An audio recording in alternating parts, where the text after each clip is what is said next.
Bienvenidos, sean todos ustedes una vez más. Estamos aquí reunidos los Mosquiperros, el mejor canal de YouTube. Y vamos a comenzar a hablar de las cartitas de la expansión que se están comenzando a liberar poco a poco. Y empieza el hype entonces a enhebrarse poco a poco en el alma de las personas. Empieza esa urgencia por construir mazos, por probar qué cartas van a ser buenas, qué cartas van a ser malas. Y bueno, el primer paso es darnos de opinólogos y tratar de deducir si van a funcionar o no. Por ello mismo partimos ya los Mosqueperros en la temporada de opinologar cartas. Y bueno, lo vamos a hacer tratando, siempre les tiro Mosqueperros a ser lo más honestos posible. Y bueno, de dilucidar, separar entre paja y trigo, weón, sacar un poco el humo que hay en algunas cartas, algunas combinaciones.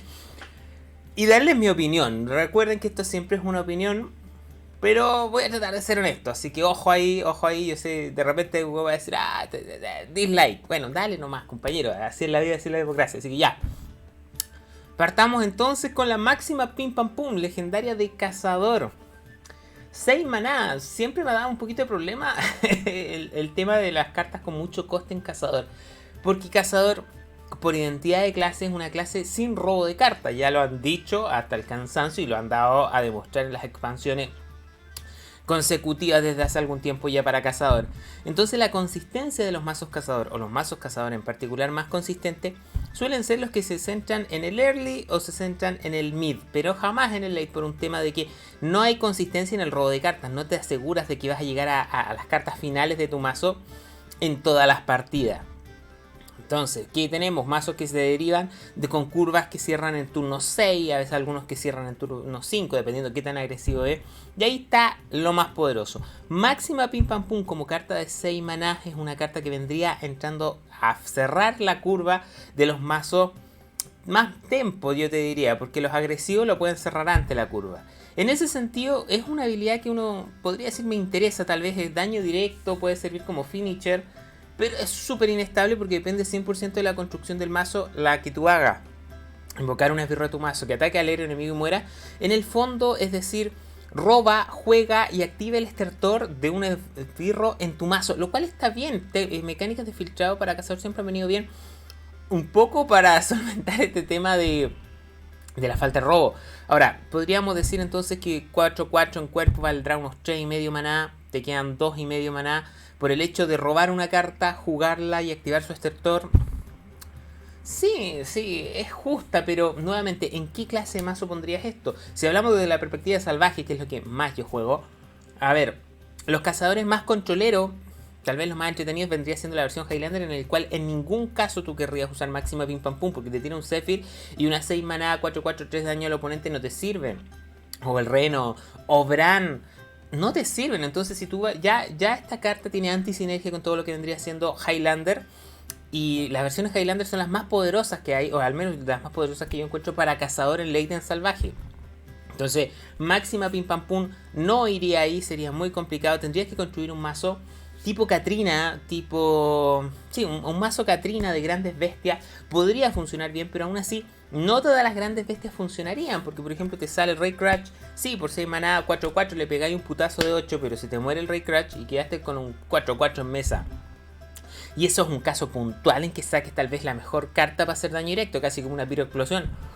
¿Pero qué? ¿Vas a construir un mazo solamente de grandes bestias? En ese caso tendrías que estar jugando en el early una suerte de cazador hechizos, cazador secreto, el cual no es muy agresivo en tempo.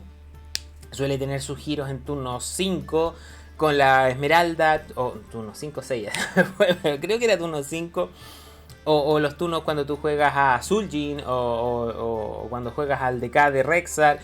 Pero no es un mazo extremadamente agresivo. Entonces en turno 6 pegar un putazo óptimo de 8 daño a la cara no encuentro que sea tan interesante, porque tu juego temprano no tiene consistencia. Lo otro tú diréis, ya, pero ármate un cazador de últimos alientos. Puede funcionar, pero nuevamente hay últimos alientos muy poderosos y la sinergia de últimos alientos en cazador funciona bastante bien con cartas como el huevo de Mosaurio, huevo de Nerubiano. Entonces, ¿qué? ¿Te vaya a tirar un huevo? Un 6 maná, 4-4, 8-4-4. No es que esté mal por la filtrada, que te achique un poquito el mazo, 2-4-4, pero no es óptimo nuevamente. Puede ser, pero te digo, me parece que es una carta incómoda para cazador. Ahí, mira, se reveló con una carta que está asociada, veámosla también al tiro. Y así hablamos de las dos a la vez. Estamos hablando de el Tonque de la Luna Negra. 7 maná, 8-5, último aliento, dispara 4 misiles enemigo aleatorio, cada uno hace 2 de daño. O sea, son 8 de daño en un 8-5 por 7 maná. El problema es que la cantidad de stats primero es baja, la distribución es muy mala, es una distribución extremadamente agresiva, con una habilidad lenta, porque es de último aliento, que se activa en la muerte de este bicho. ¿Qué pasa? Que Tonque de la Luna Negra por sí solo es muy mala carta. Una 7 mana 8-5 llega tarde nuevamente, les digo, ya en turno 6 yo te diría un poco tarde para una carta que cierre curva. Imagínate una carta de coste 7 en cazador, ningún cazador agresivo la podría usar, solamente algunas variantes tempo un poco lenta. Y como finisher es lentísimo, porque lo único que hace es jugar 7 maná, bajar un 8-5 en mesa, el enemigo si no está muy presionado puede ignorarlo, puede congelarlo, puede hacer cualquier cosa y ni siquiera activan los misiles. Entonces, Tonque de la Luna Negra para mí es una carta extremadamente lenta, extremadamente endeble y que no sirve si tú estás jugando a la defensiva, que puede ser si estás jugando al turno 7. Entonces, ya de ahí no me gusta. Tonque de la Luna Negra, a mi parecer, es una carta de una estrellita. Cierto, hay gente que me va a putear y me va a decir, oye, pero te estás olvidando de todas las sinergias aquí con Olvidotron. Ya, pero ¿has intentado jugar Olvidotron en 2020? Porque yo lo estaba intentando y te debo decir que la mejor combinación que tenía era con el Draco Mecánico, que ahí venía bastante bien porque Olvidotron es lenta también, una 6-3-4, con una habilidad que se activa como Estertor, bastante lenta, y que claro, te jugaba el 2-2, sacaba el 7-7 del Draco Mecánico, y un poco compensaba ya tiempo en turno 7, si es que lograbais matarlo el siguiente turno que lo habéis bajado. Pero, ¿cómo decirlo? Olvidotron ya es lento para los cánones actuales de lo que puede jugar Cazador. ¿En qué lo está jugando? ¿Como final de curva? No entra como final de curva un Cazador de mecha. Cazador de mecha es muchísimo más rápido, cierra curva antes, no necesita Olvidotron y ciertamente no necesita el Draco Mecánico. Entonces son versiones más codiciosas que entran casi en el juego experimental, o mazos muy meme por así decirlo, o mazos más que nada off meta. Pero no, siento que Olvidotron es muy lenta. Sí, tú podrías llevar un mazo donde combinar el Olvidotron, el Tonque de la Luna Negra y la técnica Pim Pam Pum. Pero ya estamos hablando de 4 cartas si lleváis 2 tonques extremadamente lentas y que tendrían que hacer combinación casi entre sí. Entonces, Tonque de la Luna Negra a mí parece una carta de una estrellita entre 5. Y meter una carta tan lenta para tratar de hacer combos codiciosos, lo único que va a lograr es denigrar la consistencia de tu mazo. A mi parecer, no le encuentro gran juego. Hay gente que está muy emocionada por la cantidad de daño que puede hacer, porque con el Olvidotron además lo activáis, tiráis 4 misiles, dejáis el tonque, luego tenéis más misiles. Pero esos son casos ideales. Con el poco robo que tiene Cazador es poco probable que encuentres las cartas que necesitas en el momento. Y con la técnica Pim Pam Pum, sí, si lo sacas puede ser ideal. Pegáis 8 a la cara, pegáis 4 misiles. Y si no, ¿qué otras cartas vais a llevar? Porque vais a tener que llevar esbirros que te sustenten el juego temprano, el juego medio. Y si no los llevas y llevas secretos o llevas hechizos para esa fase del juego, probablemente no metiste suficiente daño en el early como para de repente empezar a jugártelo todo a una carrera de daño con el oponente. Entonces, siento lamentablemente que Máxima Pim Pam Pum va a ser en casos muy situacionales. Yo planeo integrarla en un mazo de Katrina, a pesar de que estuve probando mazos Katrina como Big Hunter, y tuve el mismo problema que al colocar mazo, al dividir el mazo entre lo que es una variante de spells para los primeros 5 turnos y grandes bestias del turno 6 en adelante, la consistencia se pierde mucho, no tengo fuerza para presionar en early, los mazos de combo o de late me hacen pedazos, porque no tengo ni la velocidad ni la potencia en late para estándares actuales de salvaje. Entonces me duele un poco Máxima Pim Pam Pum. Yo considero que como carta no es mala, pero para Cazador en particular es horrible. En otra clase esto pudo haber sido mucho más interesante. Yo creo que está entre 2 y 3 estrellitas, a mi parecer, nuevamente arriesgándome a equivocarme así a la vida, pero siento que no es tan potente como parece. En muchos casos vaya a agarrar a un bicho de coste 2, se lo vaya a tirar de hocico al oponente, te va a limitar mucho la construcción del mazo. Una carta que quizá no robes, porque Cazador no siempre roba sus cartas. Ese es el resumen, porque me alargué en exceso, así que vamos a ir más rápido ahora, pero al menos vimos 2 cartitas. Vamos entonces ahora con una carta que le dieron a Cazador de Demonios. 7 maná. Artistas prescindibles. Invoca 7 y Lidari 1-1 con embestir, siguiendo un poco la sinergia de cartas de Lidari. Si todos mueren este turno, invoca 7 más. O sea, es una 7 maná que potencialmente te invoca 14-14 en stat con embestir, o sea, con impacto en mesa. Sin embargo, tiene ciertas limitantes bastante complicadas. Esta es una carta que sinergiza con las variantes más de tokens de Cazador de Demonios, pero las variantes de tokens no vieron ningún juego salvo los primeros días de la clase y quedaron totalmente opacadas por el potencial que tiene Cazador de Demonios. En Salvaje, nuevamente hablando, tiene algunos mazos bastante decentes con sinergia Highlander, tiene algunos mazos interesantes a tempo, sobre todo agro y tempo.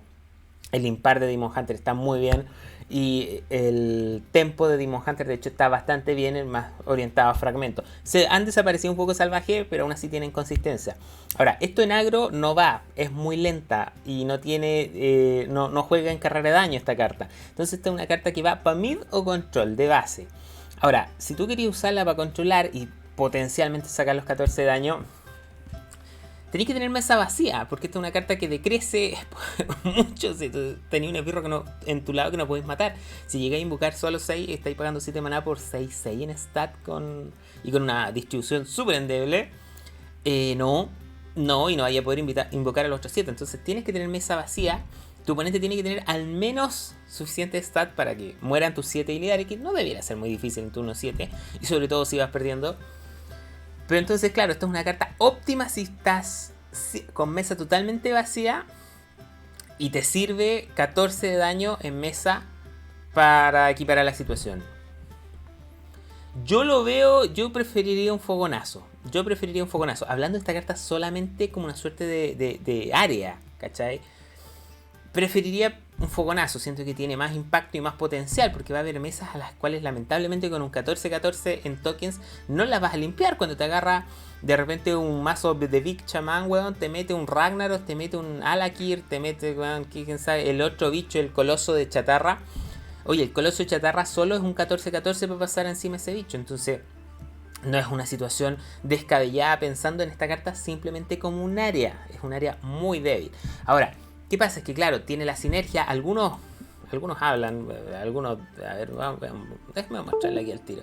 Algunos señalan que tal vez la sinergia más interesante o una de las sinergias más interesantes, vamos a poner todas las cartas, no nada de cazador, aquí vamos a poner cazador de demonios. Una de las sinergias más interesantes estaría, ¿dónde está? No, esta carta es de coste, esta carta es de coste 3, el Naga este de mierda que tira los... Cada vez que te muere un bicho, tira algo, no sé qué tira, una espada fantasmal. Naga Escama de Cólera. Después de que un esbirro aliado muere, inflige 3 puntos de daño aleatorio. Entonces, teóricamente tú podrías juegas esta carta, invoca los 7 Illidari, tradeas el primero y luego de eso juegas Naga en un combo de coste 10. Tradea a los otros 6, metís 6 de daño más 18 que vas a sacar la Naga Escama de Cólera. Y luego tienes 6 Illidari más, porque bueno, el espacio de la Naga te sigue y puedes meter 18 más de daño más los otros 6 Illidari. O sea, es un combo de coste 10. Sí. ¿Qué pasa? ¿Por qué no me emociona tanto? No, es un combo de coste 10, con impacto en mesa, ojo. Pero es un combo de coste 10, que tiene como precondición que tu mesa esté vacía y que el oponente tenga suficientes esbirros para tradear los primeros 7 Illidari. No es tan difícil como el combo que vimos para Cazador con la máxima pim pam pum, sacar el bicho. No, tú podrías gestionar la situación del juego y tratar de llegar a una situación similar. Pero es que Naga de Escama de Cólera, si simplemente lo estás guardando para ese combo, es una carta casi muerta. Porque las variantes de tokens no tienen mucha potencia, a salvo que salgan más cartas en este set tipo Naga Escama de Cólera que se alimenten de la muerte de tokens. No sé si valga la pena. Porque tú podías hacer un combo tan interesante como este ya con la Naga Escama de Cólera y con alguna de las otras cartas que te invocaban Illidari. Entonces no sé por qué una carta más cara, que va a ser un combo más tardío, sea más beneficiosa para lo que a mi parecer es una estrategia que trata de apurar el juego, que trata de meter una gran cantidad de daño y sobre todo que trata de que el daño vaya a la cara. Esto no lo vas a aprovechar tradeando bichos en sí. La idea es que Naga Escama de Cólera vaya principalmente a la cara oponente. Entonces siento que si este combo llegase a ser competitivo, ya habría sido competitivo con las variantes tokens que ya existen o con las cartas para tokens que ya existen en Cazador de Demonios y no han visto juego porque están muy bajos en el nivel de poder. Y va a pasar que a veces vas a tener la Naga Escama de Cólera y no te va a salir la otra carta, o vas a tener la cartita esta nueva, la de los Illidari, ¿cómo se llama? Se me va, artista prescindible. No vas a tener la Naga Escama de Cólera. Y en ese caso, artista prescindible es una carta bastante débil. Y es épica. Por eso yo le voy a dar a esta cartita 2 estrellas. Considero que no me convence, no es lo suficiente potente por sí sola como para hacerse un espacio en un mazo más menos competitivo. Ahora ya en los mazos meta vamos a poder probar después. Pero lamentablemente siento eso, que es una carta que se queda bajo en el nivel de poder y que se trata de arreglar con un super combo. Pero es que, ¿qué va a pasar cuando no robéis las dos piezas? ¿Qué pasa muchas veces en las partidas? Además está una carta, nuevamente te digo, que solamente te va a funcionar en enfrentamientos mid o mid que ya estén llegando a control. Porque contra agro en turno 7, muy probablemente o ya ganaste o perdiste. Si estás jugando esta carta, asumo que no eres agresivo, así que tú ya pudiste haber perdido. Entonces, muy situacional para mi gusto. Sin embargo, esta no es la única carta que ha recibido apoyo por parte de esta idea del token de Demon Hunter. Estamos con la artista famosa, 4 mana 3-3 embestir. Último aliento, invoca 2 ayudantes 1-1 con provocar. 4 mana por infligir 3 de daño y invocar un 2-2 con 2 tokens provocares. Obviamente va en la idea de que tú tengas tokens, de que tú puedas jugar después la Naga, pero es que necesito otra carta más allá de la Naga potente que se alimente de la muerte de tokens para Demon Hunter. En salvaje, sobre todo, esta carta no va tan bien, no siento que vaya tan bien, no va a entrar en las variantes más agresivas ni tempo. Porque por 4 maná estás jugando un 3-3. Podría ser un tradeo eficiente. Pero si tú estás jugando a la ofensiva, jugaste un 4 maná 3-3 y ahí quedaste. Y eso te debilita mucho en tempo para los siguientes turnos. Y la verdad, los 2-1-1 con provocar tampoco es una carta que te diferencie en una carrera de daño. No sé, no lo siento. Esta es una carta más defensiva que va a servir como herramienta de control. Pero pucha, para Demon Hunter, si yo quería hacer eso, y pues sobre todo porque hay otra carta de la que vamos a hablar dentro de muy poco, yo preferiría jugar la otra carta, la de 4. ¿Dónde está?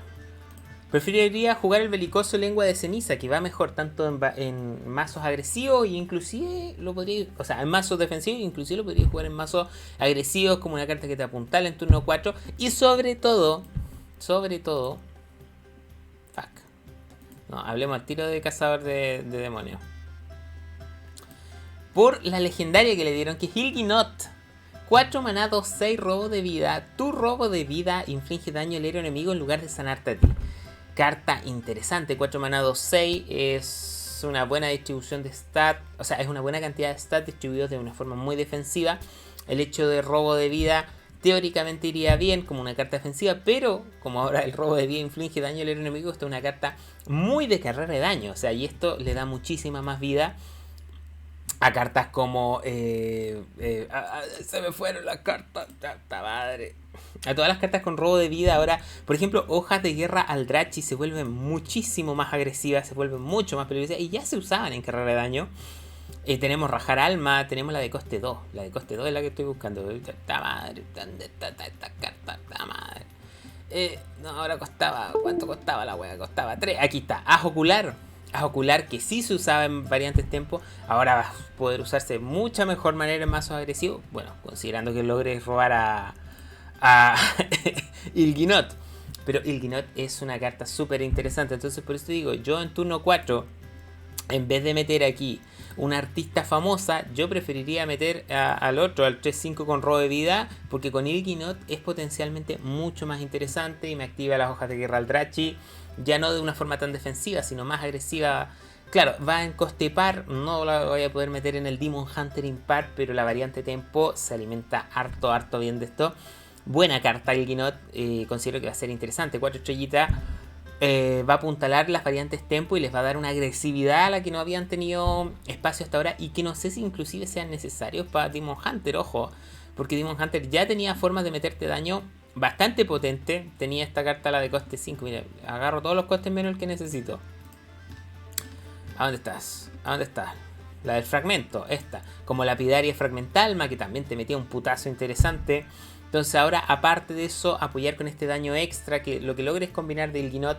Que ojo, que Il'gynoth, como es un 2-6, al menos el oponente va a tener que tradear unos 2 bichos para matarlo. Eso significa que por ataque va a comerse ya 4 de daño a la cara. Il'gynoth podría fácilmente ser una 4 maná, 2-6, 4 de daño a la cara mínimo. Entonces, carta súper interesante. La verdad, me gusta bastante. 4 estrellitas, encuentro que está súper bien. Pero esto mismo, y que está solapado en el mismo coste de maná de la artista famosa, hace deslucir muchísimo esta carta. Nuevamente siento que las variantes de tokens, si hubieran sido tan fuertes estos combos, ya se habrían hecho. ¿Cómo se llama? Lo artista prescindible. Es una carta más lenta, más codiciosa. Es una versión más codiciosa de una carta que ya no ha servido. Entonces, no sé.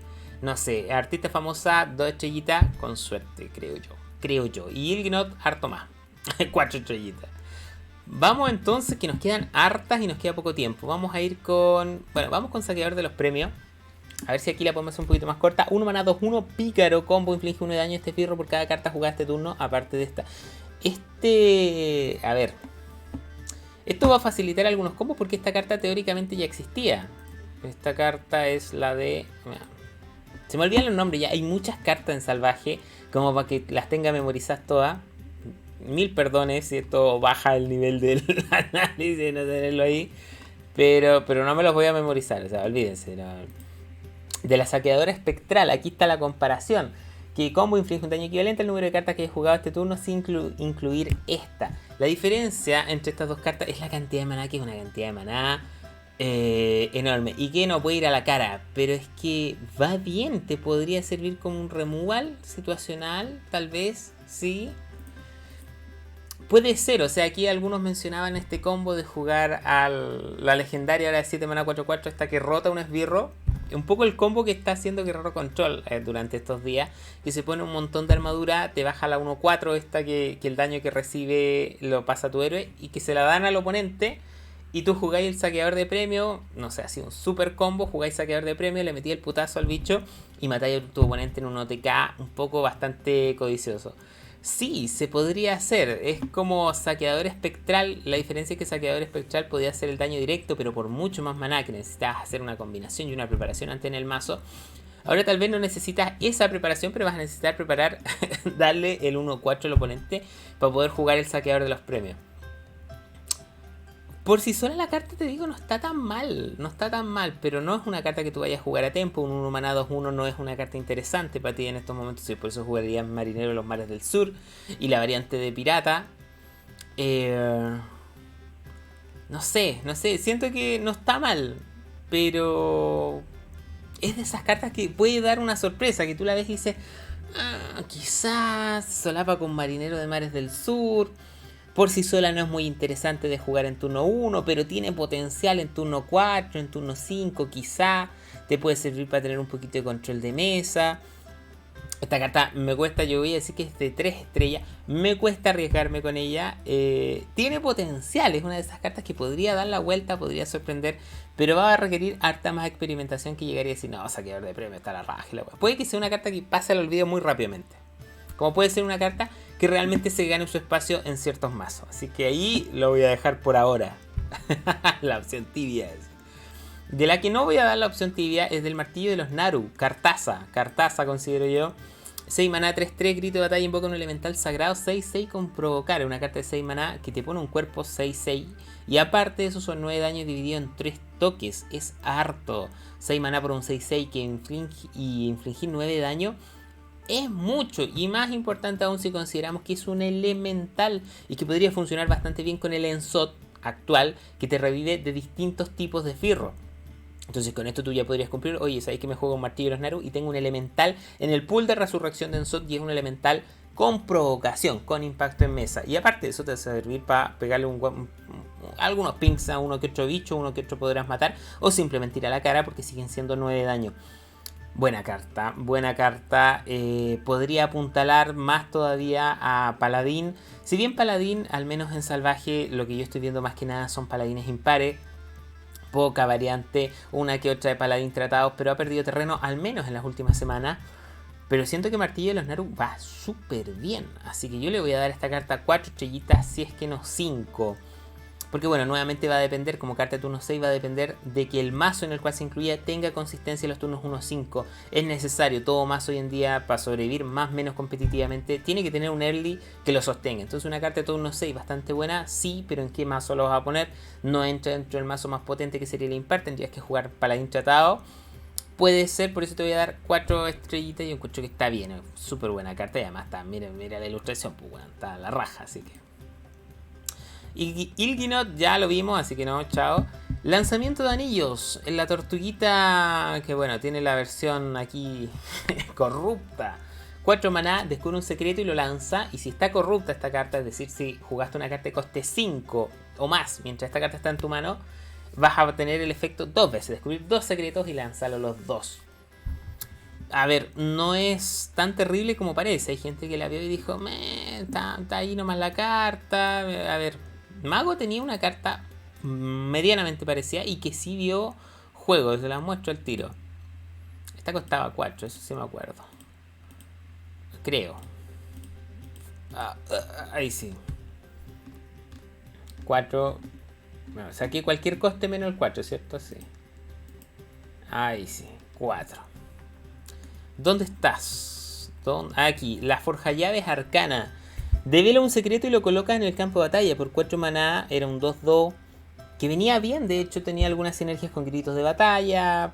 El hecho de develar un secreto tenía un efecto adicional de que el oponente no sabe cuál es el secreto al que tú llevas. Normalmente cuando son secretos del mazo, el oponente se los ve venir, sabe cómo jugar más o menos alrededor de 2 o 3 o 4 opciones que puedes tener, 2 o 3 la verdad. Pero cuando se devela un secreto puede ser cualquier cosa. Tú puedes tomar un secreto tal vez no muy popular o no muy potente, pero que vaya bastante bien en la situación actual. O sea, hechizos o secretos situacionales que pueden cagar al oponente fuertemente. Esa era la gran gracia que tenía Forja Llave Arcana y algo de juego sí vio. Si bien no actualmente, sí lo vio. Lanzamiento de anillo es bastante parecido, pero sin el cuerpo del 2-2. Ahora, la corrupción te permite duplicar el efecto, que es harto potente, pero no te permite jugarlo a tiempo. Entonces esta es una carta que te debería jugar al menos en turno 6 en adelante. Va a entrar simplemente... Va a entrar, a ver, en mazos más lento. Porque estamos hablando que es una carta que si se quiere sacar potencial tiene que ser de turno 6. Y el efecto de corrupción, si vas a jugar esto, quiere decir que tú quieres jugar el Ensot. O sea, el Ensot, el nuevo Yasharash. Porque el nuevo Yasharash, de hecho, sí tiene bastante sinergia con esta carta. Yo sé que Yasharash vamos a hablar después. Pero tiene sinergia con esto. Mira, a ver dónde está Yasharash. ¿Dónde está Yasharash? Se me perdió Yasharash. Aquí está. El profanador. Entonces, imagínate, tú te puedes jugar aquí el lanzamiento de anillo. Corrupta, lo descubres 2. No sé si te alcanzas a jugar 1 o 2 y luego puedes jugar Yasharash. Y aparte de eso, vas a poder jugar 4 secretos o develar y colocar en mesa 4 secretos junto con el 10-10. Entonces tiene mucha sinergia con Yasharash, el profanador. Puede que el mago sea entonces una de las clases donde vea juego Yasharash, que porque depende mucho de las cartas con corrupción. En ese sentido, lanzamiento de anillo no es una mala carta. Yo me atrevo a decir que es una cartita de 3 estrellas. Depende del mazo. La carta en sí cumple, pero depende de que tenga un mazo que sustente esta estrategia, un mazo que pueda permitirse llevar 2 corrupciones, llevar 2 Yasharash y tal vez alguna de las otras cartas corruptas de las cuales vamos a hablar en breves. Pero antes de eso nos toca hablar de la granja escuela de cazador. De 3 maná invoca un zancudo 3-3, se repite por cada secreto que controle. Aquí vemos un poco de sinergia tal vez en el set, en el cual la cañonera Pim Pam Pum, era cañonera creo, claro, te premiaba por llevar esbirros en particular grandes o con gritos de batalla, llenas carroñera, el tonque de la luna negra, no sé, tal vez Olvidotron. Pero tiene que sustentarte un poco en el early. Entonces, ¿qué te dan aquí? Un zancudo 3-3 que se repite por cada secreto que controle. Asumiendo que tú hagas moneda secreto, turno 2 secreto y que no se haya activado ninguno, tú puedes jugar un turno 3 de 3-3-3. 3 mana 9-9 que sería brutal. Pero tiene la precondición que partas segundo, que tires moneda y secreto en turno 1, secreto en turno 2, o sea, 2 secretos al menos en la mano inicial casi, o las poquitas cartas que alcanzas a robar, y que el oponente no te haya hecho pedazo a tiempo para cuando logres sacar en turno 3 los 3-3-3 que van a poder atacar recién en turno 4. Entonces es una apuesta un poquito arriesgada. Si por el contrario tú juegas un secreto que el oponente activa, esta carta empieza a perder valor. Hasta, mira, con que tú saques 2 zancudos ya está bien. O sea, un 3 maná 6-6 está bien. O sea, es una carta que si tú jugás en turno 2 un secreto, no se activa y en turno 3 sacáis granja escuela, va bien. Entonces esto te permite tener un turno 1, turno 2, turno 3, sí. Pero ahí ya vemos que no sinergiza tan bien llevando la cañonera pim pam pum. Porque sí te recompensa mucho más, creo yo, tener un esbirro en turno 1, no perder tanto tiempo. Es una jugada que puedes hacer proactivamente partiendo primero, entonces juegas turno 1, turno 2 secreto, esperar que no reaccione, ahí tal vez una trampa de rata entraría bien. Y turno 3 granja escuela, pero pierdes un poquito el tiempo del turno 2 porque necesitas que no se active. Entonces ahí vemos que hay una pelea en que esta carta se vuelve más fuerte si tu turno 2 fue débil. Entonces puede, no sé, como que está ahí un poquito entre que sí que no. Mira, aquí veamos el zancudo de la luna negra. Un zancudo, no parece zancudo para nada, pero bueno, está como zancudo. Entonces, mira, no es mala carta. No es mala carta. Incluso siento que en salvaje algunas variantes de secretos se pueden aprovechar de esto de buena manera. Pero en sí, hablando de la sinergia del set con el Tonke de la luna negra y la pim pam pum, siento que no va a mezclarse tan bien porque aún así te recompensa jugar un esbirro de coste 1. Si tú logras seguir la curva y que vaya bien, va a estar decente. Ahora, pagar 3 maná por un 3-3, te digo al tiro que no te va a servir. Tienes que tener como precondición al menos un secreto en mazo. Y esta es una carta entonces que se condiciona a tempo por los tipos de secretos que lleve. Si tú juegas un esbirro coste 1, logras tradear al oponente y evitas que active, no sé, la trampa congelante, el granja escuela se vuelve bastante mejor, pero necesitas el apoyo de tu turno 1 un poco para controlar que tu secreto no se pinguee. Entonces siento que esta es una cartita que va a estar en 3 estrellas. El principal problema va a ser que no encuentres el secreto en turno 1, turno 2, porque jugar un 3 mana de 3-3 es bastante malo. Interesante la combinación con Zul'jin. Siento que no estoy seguro que si Zul'jin se activa primero los secretos cuando juegue granja escuela, te puede llenar mesa de 3-3-3. Así que ahí interesante para salvaje la combinación. Pero voy a tener que investigar más. Y cazador, bueno, tiene más variantes todavía.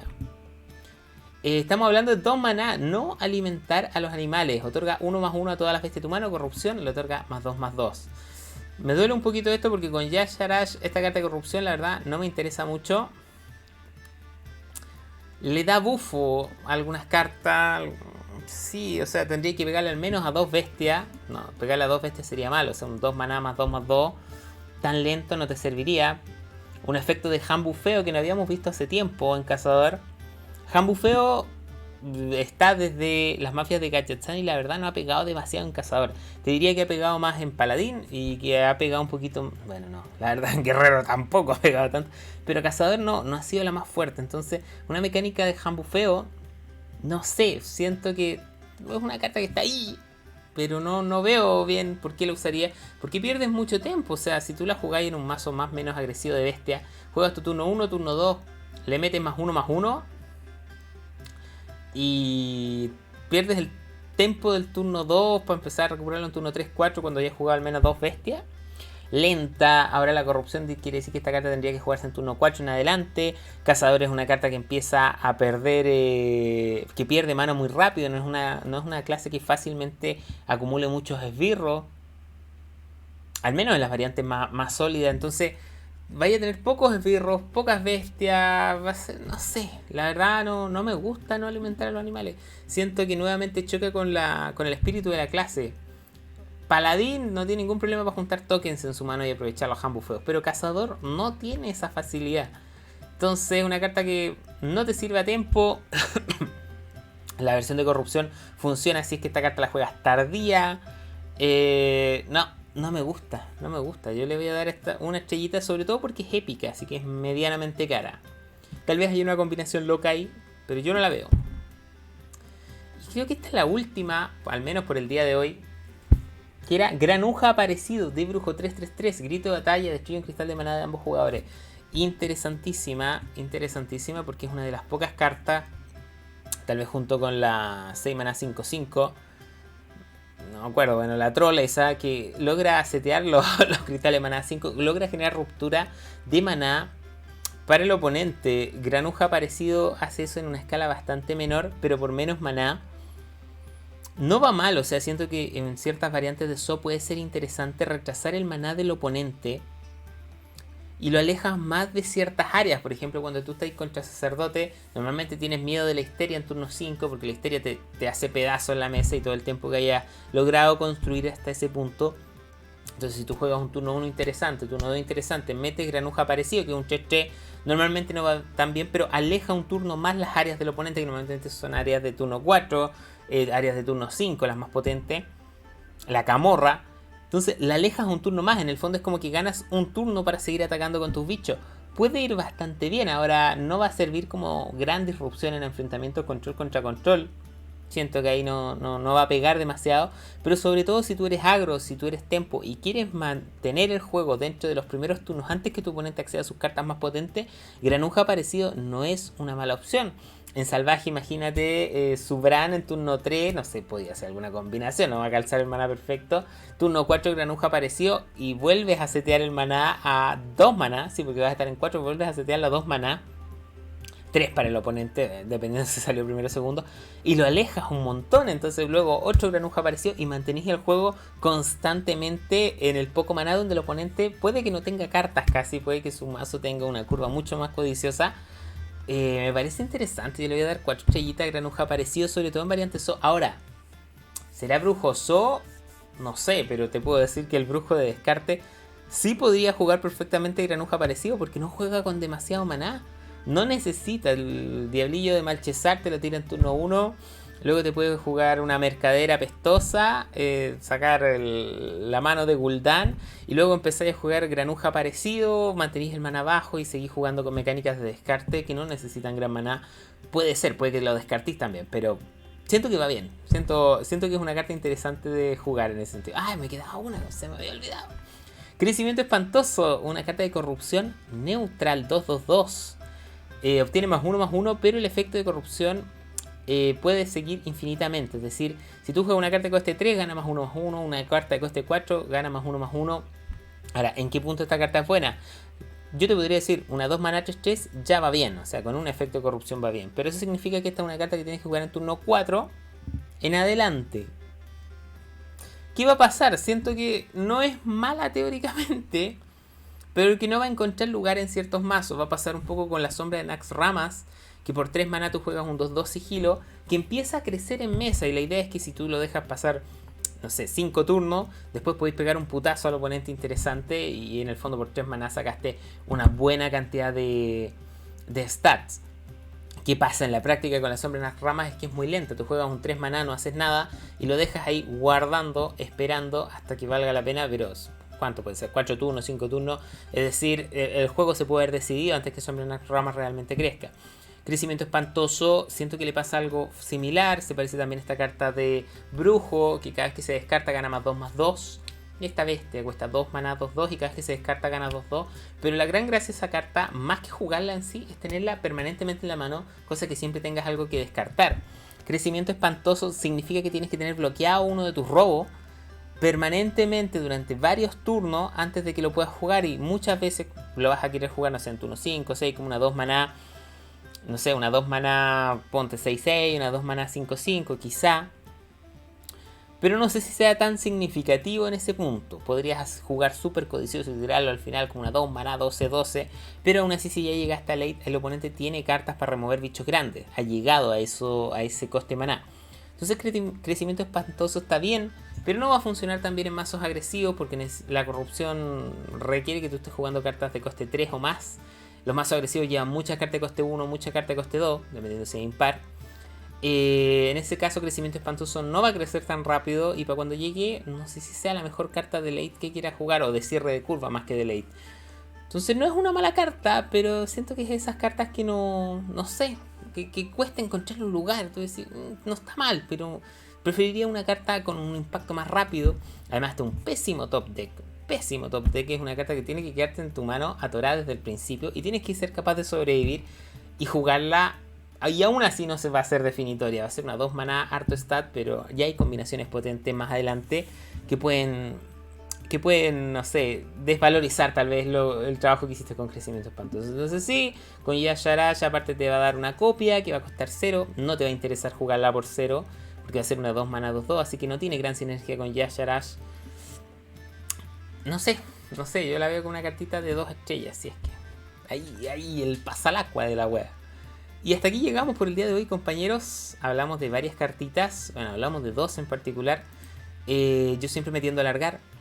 metiendo a alargar bastante, así que bueno, lo vamos a dejar por aquí. Coméntenme qué les pareció, si les parece interesante o no. A medida que vayamos teniendo más cartitas también vamos a entrar a theorycraftear un poco y a tratar de poner en acción las ideas más interesantes. Pero por ahora nos vamos a ceñir aquí estas opiniones poco a poco de cartas individuales. Ya compañeros, los dejo hasta aquí, espero les haya gustado.